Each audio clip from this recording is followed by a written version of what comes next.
algunos avisos que la predicación de la iglesia hace casi 2000 años atrás dice, citando al profeta Joel: en los postreros días, dice Dios, derramaré mi espíritu sobre toda carne. ¿Se acuerdan? Muy conocido. Profecía de Joel. Es un poco difícil fechar al profeta Joel, pero pongámosle como promedio siglo VIII antes de Cristo. ¿Y qué es lo que profetiza Joel con esto de que en los postreros días? Noten la frase que se nos está repitiendo: los días postreros. En los días postreros, dice Joel, él señala y profetiza la era mesiánica. ¿Sí? En los postreros días, la era mesiánica, la venida del Cristo, la venida del Espíritu Santo. Con la llegada del Mesías y del Espíritu Santo, según Joel, se inauguran los días postreros. Algunos están esperando que partan los días postreros. Los tiempos escatológicos, usando el lenguaje técnico. Los días postreros empezaron ya hace 2000 años. No hay nada que esperar. Es más, algunos estamos con esto de que la resurrección será o no será. Claro que será. Nosotros, pero la resurrección ya empezó. Su etapa más gloriosa ya ocurrió hace 2000 años, cuando el Cristo se levantó de los muertos. Por eso es que Pablo, cuando habla del orden de la resurrección, dice: miren, ¿saben cómo va a ocurrir este fenómeno? Cristo el primero, aleluya. Él ha resucitado. La resurrección no es una cuestión para filosofar, será o no será. La resurrección ya está inaugurada. El ser más glorioso ya fue levantado por el poder de Dios. No nos podrá levantar nosotros. Es solo creer en Dios. El Dios de la Biblia. El Dios de la Biblia tiene cosas impresionantes. Es el Dios de la filosofía. No es el Dios de la teología. El Dios del poder, de la palabra. Cosas que nos hace tanta falta a la iglesia rescatar. No el Dios del diálogo. También hay que ver diálogo. Pero ustedes me entienden. Es el Dios de la opinión. Es el todopoderoso Señor del cielo, que hace como quiere, cuando quiere y con quien quiere. Entonces, queridos, los días postreros han sido inaugurados. Esto ocurrió hace 2000 años, con la venida del Mesías, del Cristo y del Espíritu Santo. Hace 2000 años nació la iglesia. Ustedes saben, nació la iglesia. Hace 2000 años, con la venida del Mesías, del Cristo y del Espíritu Santo, nació la iglesia. Ellos incubaron la iglesia, la dieron a luz hace 2000 años. Es decir, usted ya tiene que ver con lo que yo empezaba a decir. Aquí viene. La iglesia es un acontecimiento de los días postreros. ¿Va entendiendo? Los días postreros, ya tenemos una noticia, un adelanto. Son peligrosos, son malvados, son pérfidos, pecaminosos en esencia, los días postreros. Pero en medio de los días postreros hizo Dios que hubiese otro movimiento bendito, la iglesia. ¿Nota el choque? ¿Nota a quién hemos sido llamados? ¿A celebrar cultos el fin de semana solamente? No, somos la contracorriente del reino de Dios, para impactar a este mundo que va en sentido contrario, que se den la vuelta, se sumen al peregrinaje y vayan con nosotros, siendo parte de la contracorriente. La iglesia es un acontecimiento de los días postreros. La iglesia es un acontecimiento de los días del fin. Pero, ¿qué es lo otro que dice la Biblia de los días postreros? Y ahí está nuestro pasaje. La corriente perversa de este mundo. Toda esa lista de males humanos, de perversidad humana que leíamos. En los postreros días vendrán tiempos peligrosos. Entonces, atentos a esta cosa.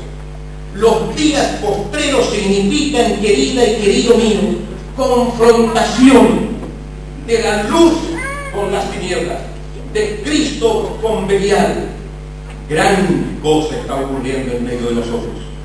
La era de la gran confrontación entre la corriente perversa de este mundo y la contracorriente que hemos de ser nosotros como pueblo de Dios. ¿Entiende eso? Si tú has recibido a Cristo, eres parte de este ejército de la contracorriente. No estamos acá para chispear y para caer bien, hacer de cómplices con el ejército del mal.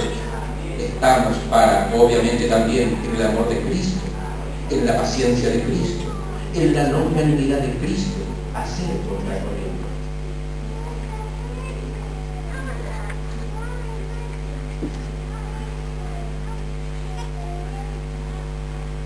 Las causas de esta perversidad se encuentran en el corazón mismo de los hombres. Porque dice la Escritura, habrá hombres amadores de sí mismos. Este es un interesante encabezado de los tipos humanos perversos que vemos acá. Porque la raíz de todos los males son los hombres enfocados absolutamente en sí mismos, malditamente egoístas, y nadie está lejos de eso. Acuérdense que tenemos carne que apunta en la misma dirección. El primer pecado después del pecado matriz, si pudiésemos así explicarlo, es el egoísmo. ¿Cuál es el pecado matriz? El pecado matriz tiene que ver con los hombres que han desterrado a Dios de su vida. El primer pecado después del pecado matriz es el egoísmo. Y muy relacionado, el pecado madre es desterrar a Dios de la vida. El pecado madre es el destierro de Dios. Excluir a Dios de la lista de cosas importantes. Matar a Dios en tu vida tiene como consecuencia directa el egoísmo. El egoísmo que conduce a toda perversidad. Y esto es exactamente lo que explica el capítulo 3 del Génesis. El primer pecado, el pecado matriz, es la exclusión de Dios. El demonio tienta a la humanidad, al hombre, a Adán, y le dice: seréis como Dios. ¿Notan? ¿Cuál es la estrategia? ¿Cuál es la tentación? Excluir a Dios. Tú puedes ser Dios. Ahí está el pecado madre. Ojo a eso. Revisa tu vida. Si en tu vida realmente Dios no es prioritario, es que Dios está excluido de tu vida. Porque Dios está solo para ser Señor. Él es el que dirige, el que determina.